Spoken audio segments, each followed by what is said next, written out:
ವೀಕ್ಷಕರೇ, ನಮ್ಮ ಚಳ್ಳಕೆರೆ ಟಿವಿಗೆ ಸ್ವಾಗತ. ಇಂದಿನ ಪ್ರಮುಖ ಸುದ್ದಿ. 2 ದಿನದ ಸಂತೆ ಮಾಡಲು ಬಂದಿರುವುದು ಯಾರು ಅಂತ ಕ್ಷೇತ್ರದ ಮತದಾರರೇ ಹೇಳುತ್ತಾರೆ. ಬಿಜೆಪಿಗೆ ನೈತಿಕತೆ ಇಲ್ಲ, ಇನ್ನು ಜಿಲ್ಲಾಧ್ಯಕ್ಷ ಬಾಯಿ ಚಪಲಕ್ಕೆ ಆರೋಪ ಮಾಡಿರುವುದು ಸರಿಯಲ್ಲ ಎಂದು ಬ್ಲಾಕ್ ಕಾಂಗ್ರೆಸ್ ಅಧ್ಯಕ್ಷ ಕೆ ವೀರಭದ್ರಪ್ಪ ಹೇಳಿದ್ದಾರೆ. ಅವರು ನಗರದ ಪ್ರವಾಸಿ ಮಂದಿರದಲ್ಲಿ ಆಯೋಜಿಸಿದ್ದ ಪತ್ರಿಕಾಗೋಷ್ಠಿಯಲ್ಲಿ ಮಾತನಾಡಿದರು. ಚಳ್ಳಕೆರೆ ನಗರದಲ್ಲಿ ಇರುವ ಬೆಂಗಳೂರು ರಸ್ತೆಯ ಇಂದಿರಾ ಕಾಂಪ್ಲೆಕ್ಸ್, ಮಹಾದೇವಿ ರಸ್ತೆ ಸೇರಿದಂತೆ ಶಿಥಿಲಗೊಂಡಿರುವ ಕಟ್ಟಡಗಳ ಮಳಿಗೆಗಳನ್ನು ತೆರವುಗೊಳಿಸುವ ಸದುದ್ದೇಶದಿಂದ ನಗರಸಭೆ ಆಯುಕ್ತರು ಮತ್ತು ಸಿಬ್ಬಂದಿಗಳು ಪೊಲೀಸರ ಸಮ್ಮುಖದಲ್ಲಿ ಜೆಸಿಬಿಗಳನ್ನು ತಂದು ಕಟ್ಟಡ ತೆರವಿಗೆ ಮುಂದಾಗಿದ್ದಾರೆ. ನಗರ ಅಭಿವೃದ್ಧಿಗೆ ಪ್ರತಿಯೊಬ್ಬರೂ ಕೂಡ ಸಹಕರಿಸಬೇಕು, ಶಿಥಿಲಗೊಂಡಿರುವ ಕಟ್ಟಡಗಳನ್ನು ತೆರವುಗೊಳಿಸಬೇಕು ಎಂಬ ನ್ಯಾಯಾಲಯದ ಆದೇಶದೊಂದಿಗೆ ಅಲ್ಲಿಗೆ ಅಧಿಕಾರಿಗಳು ತೆರಳಿದ್ದಾರೆ.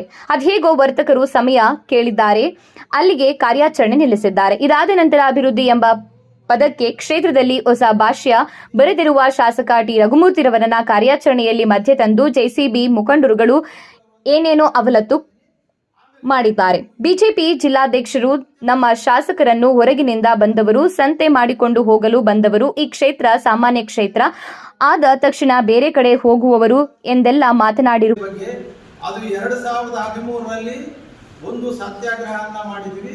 ಅದಾದ ನಂತರ 2016ರಲ್ಲಿ 94 ಮಳಿಗೆಗಳನ್ನು ಹರಾಜಾಗಿದ್ರು. ಅದಾದ ನಂತರ ಸುಮಾರು ಒಂದು 10 ರಿಂದ 15 ಬಾರಿ ರಘುಮೂರ್ತಿ ಸಾಹೇಬರು ಅವರನ್ನ ಕರೆದು, ಈಗ ಕುಮಾರಸ್ವಾಮಿ ಅವರು ಗೌರವಾನ್ವಿತ ಕುಮಾರಸ್ವಾಮಿ ಅವರು ಹೇಳ್ತಾರೆ ಏಕಲೇಖಿಲಿ ಜೆಸಿಬಿ ತಂದು ದೌರ್ಜನ್ಯ ಮಾಡಿದ್ರು ಅಂತ. ಇದು ಲೋಕಾಯುಕ್ತದಲ್ಲಿ ಕಂಪ್ಲೇಂಟ್ ಕೇಸ್ ಆಗಿದೆ. ಇದೇ ಜಿಲ್ಲಾಧಿಕಾರಿಗಳು 10 ಜನ ಚೀಫ್ ಆಫೀಸರ್ ವಿರುದ್ಧ ಕ್ರಮ ತಗೊಳ್ಳಿ ಅಂತ ಬಂದಿದೆ. ಮೊನ್ನೆ ಜಿಲ್ಲಾಧಿಕಾರಿಗಳಿಗೂ ನೋಟಿಸ್ ಬಂದಿದೆ. ಅವರಿಗೆ ಒತ್ತಡ ಇದ್ದಾಗ ಕೆಲವು ಪೊಲೀಸ್ ಅಧಿಕಾರಿಗಳನ್ನ ಅಲ್ಲಿ ಕರೆಸಲೇಬೇಕಾಗುತ್ತೆ. ಯಾಕೆಂದ್ರೆ 94 ಮಳಿಗೆಗಳನ್ನ ಖಾಲಿ ಮಾಡಿಸಬೇಕಾದ್ರೆ ಇದರಲ್ಲಿ ಯಾವುದೇ ರೀತಿಯಾದ ರಘುಮೂರ್ತಿ ಸಾಹೇಬರ ಹಸ್ತಕ್ಷೇಪ ಇರೋದಿಲ್ಲ. ಇದನ್ನ ನಾನು ನೇರವಾಗಿ ಖಡಾಖಂಡಿತವಾಗಿ ಕುಮಾರಸ್ವಾಮಿ ಅವರಿಗೆ ಹೇಳ್ತಾ ಇದ್ದೀನಿ. ತಾವು ಬೇಕಿದ್ರೆ ಮುನ್ಸಿಪಾಲಿಟಿಗೆ ಹೋಗ್ಬೋದು. ಆಮೇಲೆ 80 ರೂಪಾಯಿಂದ 540 ರೂಪಾಯಿ, 1700 ರೂಪಾಯಿ ಎಷ್ಟು ಅಧ್ಯಕ್ಷ ಹೇಳಿದಾಗ 70 ವರ್ಷದಿಂದ ಚಳ್ಳಕೆರೆ ನಗರಸಭೆಗೆ ಆರ್ಥಿಕ ನಷ್ಟ ಉಂಟಾಗ್ತಾ ಇದೆ. ಮೊದಲನೇ ಪಾಯಿಂಟ್. ಈ ಆರ್ಥಿಕ ನಷ್ಟವನ್ನ ಸರಿದೂಗಿಸ್ತಕ್ಕಂಥದ್ದು ನಮ್ಮ ರಘುಮೂರ್ತಿ ಸಾಹೇಬರು ಐತೆ, ಕುರಿತಿರ್ತಕ್ಕಂಥ ಚುನಾಯಿತ ಪ್ರತಿನಿಧಿಗಳಿಗೆಲ್ಲರಿಗೂ ಇದೆ. ಅದೇ ರೀತಿ ಬೆಳಿಗ್ಗೆ ಮಾತಾಡಿದಂತ KT ಸ್ವಾಮಿ ಅವ್ರಿಗೂ ಇರಬೇಕು. ಯಾಕಂದ್ರೆ ಅವರು ಒಬ್ಬ ಚುನಾಯಿತ ಪ್ರತಿನಿಧಿ ಮುಂದಾಗ್ಬೋದು. ಅವರು ಸಹ ಆರ್ಥಿಕ ನಷ್ಟದ ಕಡೆಗೆ ಗಮನವಿಟ್ಟು ಮಾತಾಡಬೇಕಾಗಿತ್ತು. ಅದು ಒಂದು ಪಾಯಿಂಟ್. ಅದಾದ್ಮೇಲೆ ದೌರ್ಜನ್ಯ ಯಾವುದೇ ಕಾರಣಕ್ಕೂ ಇಲ್ಲಿವರೆಗೂ ನಮ್ಮ ರಘುಮೂರ್ತಿ ಸಾಹೇಬರವರು ಮಾಡಿಲ್ಲ.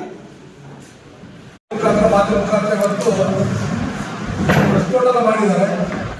ಅದಕ್ಕೆ ಪೂರ್ವಕವಾಗಿ ನಾವು ಇವತ್ತು ಈ ಒಂದು ಮಾಧ್ಯಮದ ಮುಂದೆ ಅವರು ಮಾಡಿರ್ತಕ್ಕಂಥ ಒಂದು ಆರೋಪಕ್ಕೆ ಪ್ರತ್ಯಾರೋಪವಾಗಿತ್ತು. ಅವ್ರ ಒಂದು ಸಂದೇಶ ಕೊಡ್ತಕ್ಕಂಥ ಒಂದು ಮಾಧ್ಯಮದಲ್ಲಿ ನಮ್ಮ ಮುಂದೆ ಬಂದಿದ್ದೀವಿ. ಮಾಧ್ಯಮದಲ್ಲಿ ಇವತ್ತೇನು ಭಾರತೀಯ ಜನತಾ ಪಾರ್ಟಿಯ ಜಿಲ್ಲಾಧ್ಯಕ್ಷರು ನಮ್ಮ ಶಾಸಕರ ಮೇಲೆ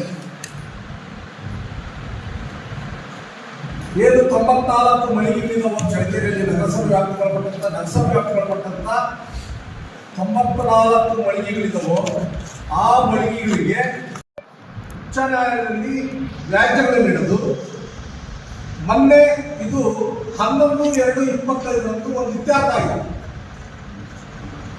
ಏನಂತಾಗಿದೆ ಅಂತಂದ್ರೆ, ಶಿಥಿಲಗೊಂಡಿರ್ತಕ್ಕಂಥ PWD ಅವರು ಎಕ್ಸಿಕ್ಯೂಟಿವ್ ಇಂಜಿನಿಯರ್ಗಳು ಆ ಬಿಲ್ಡಿಂಗ್ನ ಒಂದು ಅವಧಿಯನ್ನು ಶಿಥಿಲಗೊಂಡಿರ್ತಕ್ಕಂಥ ಬಗ್ಗೆ ಇದು ವಾಸಕ್ಕೆ ಉಪಯೋಗ ಬರಲಾರ್ತಕ್ಕಂಥ ವರದಿಯನ್ನು ಕೊಟ್ಟ ಆಧಾರದ ಮೇಲೆ ಮತ್ತು ನಗರಸಭೆಯವರು ಸಾಕಷ್ಟು ಬಾರಿ ಅವರಿಗೆ ತಿಳುವಳಿಕೆ ನೋಟಿಸಲು ಕೊಟ್ಟಾಗೂ ಕೂಡ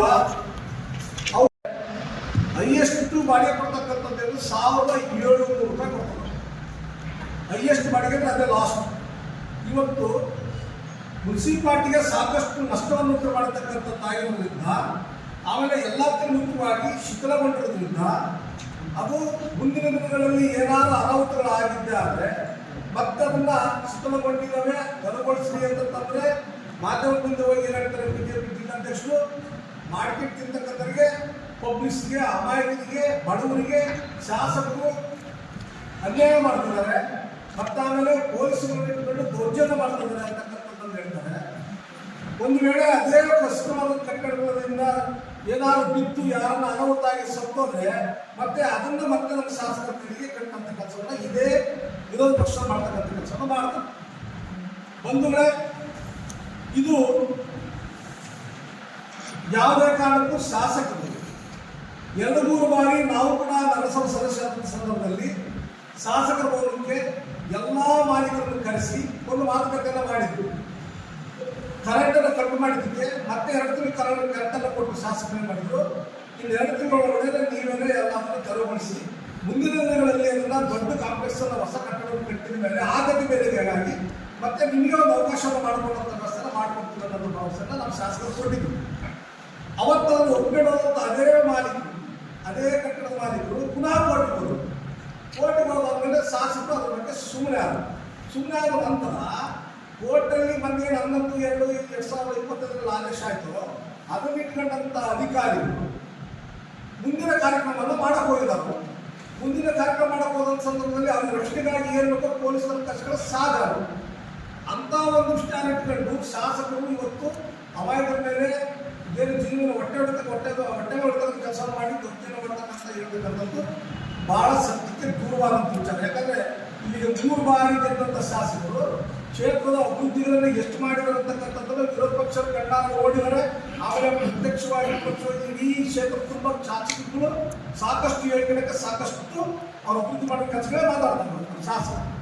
ಆಮೇಲೆ ಇನ್ನೊಂದು 3 ಭಾಗ ಏನು ಹೇಳಿದ್ದಾರೆ ಅಂತಂದ್ರೆ ಅವರು ಈ ಸ್ಥಳೀಯರಲ್ಲ, ಅವರು ಸಂತೆ ಮಾಡಕ್ಕೆ ಬಂದು ಸಂತೆ ಮಾಡ್ಕೊಂಡು ರಿಸರ್ವ್ ಕಾನ್ಸ್ಟಿಟ್ಯೂನ್ಸಿ ಇರೋವರೆಗಿದ್ದು ಆಮೇಲೆ ರಿಸರ್ವೇಷನ್ ಕಾನ್ಸೆಪ್ಟ್ ಮುಗಿದಾದ್ಮೇಲೆ ಬೇರೆ ಊರಿಗೆ ಹೋಗ್ತಾರೆ. ಸಂತೆ ಮಾಡಕ್ಕೆ ಬಂದ್ರೆ ಸಂತೆ ಬಂದು ಬೇರೆ ಊರಿಗೆ ಹೋಗ್ತಾರೆ ಅಂತಕ್ಕಂಥ ಮಾತನ್ನು ಹೇಳಿದ್ರು. ಆದ್ರೆ ನಮ್ಮ ಶಾಸಕರು ರಿಸರ್ವೇಷನ್ ಇದ್ರು ಇದೇ ಕ್ಷೇತ್ರದವರು ತುರು ಹೋಬಳಿ ಕಡಮಕಟ್ಟೆ ನಮ್ಮ ವಿಧಾನಸಭಾ ಕ್ಷೇತ್ರದ ವ್ಯಾಪಾರ ಮಾಡತಕ್ಕಂಥ ಕ್ಷೇತ್ರದವರು ಪ್ಲಸ್ ಅವರು ಇದೇ ಕ್ಷೇತ್ರಕ್ಕೆ ಓಟ್ ಹಾಕ್ತಕ್ಕಂಥ ಮತ ಅವರಿರ್ತಕ್ಕಂಥ ಜೊತೆಗೆ ಅವ್ರ ಪಕ್ಷದ ಶಾಂತಿ ಬಂದು ಹೋದವರು ಆಲ್ರೆಡಿ ಬಂದು ಹೋದ್ರು, ಒಬ್ರು ಬಂದು ಹೋಗಿದ್ದಾರೆ. ಈಗ ಇನ್ನೊಬ್ರು ಬಂದಿದ್ದಾರೆ ಸಂತೆ ಮಾಡಕ್ಕೆ. ಅದು ಅವ್ರಿಗೆ ಗೊತ್ತಿದ್ದನ್ನ ನಮ್ಮ ಶಾಸಕರ ಬಗ್ಗೆ ಸ್ಥಳೀಯವಾಗಿರ್ತಕ್ಕಂಥ ಶಾಸಕರಿಗೆ ಆರಂಭ ಮಾಡಬೇಕಾದ್ರೆ ಸ್ವಲ್ಪ ಹಿಂದೆ ಮುಂದೆ ಸ್ವಲ್ಪ ಯೋಚನೆ ಮಾಡಿ ಮಾತಾಡಬೇಕಾಗಿದೆ ಅಂತ ನನ್ನ ಅಭಿಪ್ರಾಯ. ಮಾಡೋದನ್ನ 3 ಬಾರಿ ಆಯ್ಕೆ ಆಗ್ತಿರೋ ದೌರ್ಜನ್ಯ ಮಾಡ್ತಾ ಏನಾದ್ರು ಬಂದಿದ್ದರೆ ಈ ಕ್ಷೇತ್ರದಲ್ಲಿ ನಾವು ಕೂಡ ನೋಡಿದಾಗ ಯಾಕಂತಂದ್ರೆ ಇಲ್ಲಿವರೆಗೂ ಕೂಡ 3 ಬಾರಿ ಯಾರನ್ನು ಆಯ್ಕೆ ಮಾಡ್ತಕ್ಕಂಥ ನಿದರ್ಶನಗಳಿಲ್ಲ. ಇವರ ಒಳ್ಳೆತನವನ್ನ ಇವರ ಅಭಿವೃದ್ಧಿಯನ್ನು ಮೆಚ್ಚಿ ಕ್ಷೇತ್ರದ ಜನಗಳು ಇವತ್ತು ಅವ್ರನ್ನ 3 ಬಾರಿ ಆಯ್ಕೆ ಮಾಡಿರ್ತಕ್ಕಂಥದ್ದು ನಿಮ್ಗೆಲ್ಲರೂ ಗೊತ್ತಿರ್ತಕ್ಕಂಥ ವಿಚಾರನೇ. ಆಮೇಲೆ ಇದಕ್ಕೆ ಪೂರ್ವವಾಗಿ ಇವತ್ತೇನು ನಗರಸಭೆ ವ್ಯಾಪ್ತಿಗೊಳಪಟ್ಟಂಥದ್ದನ್ನ ಸಂಕ್ಷಿಪ್ತವಾದ ವರದಿ ಇನ್ನೂ ಬೇಕಾದ್ರೆ ಇನ್ನೂ ನಮ್ಮ ಗೋವಿಂದರಾಜ್ ಅವರು ಅವರಿಗೆ ಸಂಪೂರ್ಣ ಮಾಹಿತಿ ಕೊಡ್ತಾರೆ.